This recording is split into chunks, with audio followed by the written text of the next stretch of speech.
Thombor nakaslem jong unongsan Hima.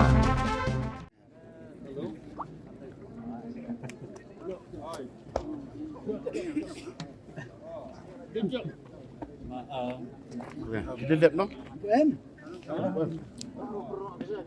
Uyu ong wa dauman ka em le dauman ya tem uyu ong mo di ma ka ni chong ha ga majority le ni chong ga ha dia mon lang yang di parawa man si dan re sipun ki jing em kam ju wa dang sa ting kan ju ong ni pi dang bun ki kam ka mon thu ku ti ke lat wo kun he ya ka sosis ya ka jing mi le ni ki jing pen klan ni bor yang ka kang sil kete mat ko dang sa nu ko dang ko ayu kre ni ta unang pen bor tu ya gi bor i an le ni ki jing mi yang ka sil yu ong the man i the jing job ma sa tu ang jing le mo kor na adra kor ha ko sa tu i ma semen the mo lu ong ini the mo ka burom man siawa upaj ba mandang yo ang jing chenia na upaj ba wan aperdi ke jing le ko wa kor ha le upaj ba dang yu em ka mu yang a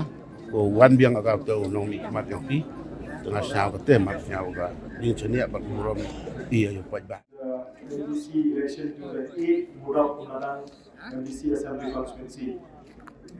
Certificate of election. I, Returning Officer of J.T. Hills Autonomous District Council Election Constituency number 8 Moodop Umladang in the state of Meghalaya, hereby certify that on the 24th day of February 2025, declare Shri Thombor Shiwat of 8 Moodop Umladang to have been duly elected from the said constituency to be a member of the J.T. Hills Autonomous District Council.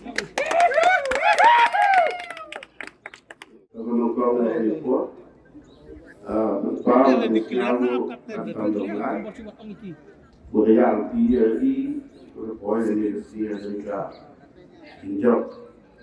Itu boleh kantam jadi nonton cari nombor dia ngah. Dari Kyrtong Yobi, Karawan Ra dari Indonesia, Injok Tuan Moodop.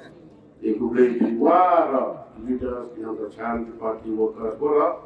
Tuan Kyrtong Yobi, pada berpoin dari orang wan dia nasi kamu nonton boleh.